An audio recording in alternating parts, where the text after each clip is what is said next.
बचत के लिए लोगों को भूखा और प्यासा रखा जाता है, कुछ रिस्क बचा लिया जाए। नादानो, अल्लाह रब्बुल इज्जत जो पूरी कायनात का रज़्ज़ाक़ हकीकी है, उसे किसी चीज की कमी नहीं है। ये रोजे जो फर्ज किए गए खजाने में बचत के लिए नहीं, बल्कि हमारे जिस्मों की और हमारी रूहों की इस्लाह के लिए, हमारी रूहों की इस्लाह और जिस्मों की इस्लाह के लिए हमें तकवा मिले। मैं आपको बताता हूं, एक सवाल मैं आपसे पूछता हूं।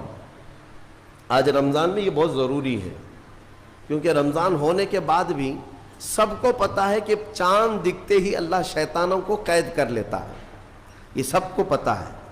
हदीस पाक में भी सर्कस, जिन्नात और शैतान दोनों कैद हो जाते हैं। इनको कैद कर दिया जाता है, जब तक चांद नहीं दिखेगा ये नहीं आएंगे। लेकिन जो 11 महीने हम ब्लेम डालते थे शैतान पर कि हमसे बुराइयां हो गई, गुनाह हो गए, क्यों? अरे शैतान ऐसा करा दिया, शैतान वैसा करा दिया। अब रमजान में कौन करा रहा है?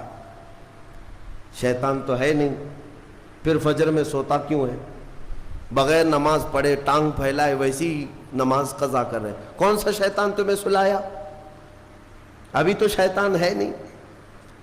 अभी भी बहुत सारे लोग चोरी का खाना नहीं छोड़ते, बहुत सारे लोग झूठ, दगा, ग़ीबत ये रमजान में भी नहीं छोड़ते हैं। तो ये इनको कौन सा शैतान करवा रहा है? कौन सा शैतान ये बुराइयां करवाता है? इसके जवाब के लिए एक चीज समझना जरूरी है। ये बात तो मशहूर है कि सारी बुराइयां शैतान करवाता है, इब्लीस करवाता है ना? लेकिन आपको वो वाकया मालूम है जब आदम अलैहिस्सलाम को अल्लाह ताला ने पैदा किया और सारे फरिश्तों से कहा कि सजदा करो? कल ही की तफसीर में मैंने अर्ज किया, उसमें इब्लीस भी था।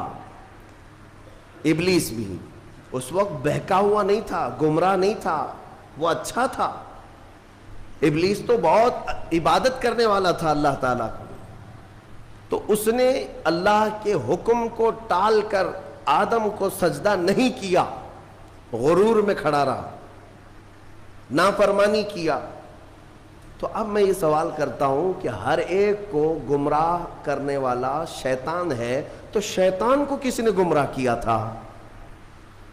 उसको किसने रोका सजदा मत करना आदम को? कोई है बहकाने वाला? अरे वो तो पहला इब्लीस है, उससे पहले तो कोई इब्लीस था ही नहीं, उससे पहले तो कोई शैतान था ही नहीं। शैतान को किसने रोका कि तू बड़ा है, तू बुलंद जात वाला है, आदम मिट्टी से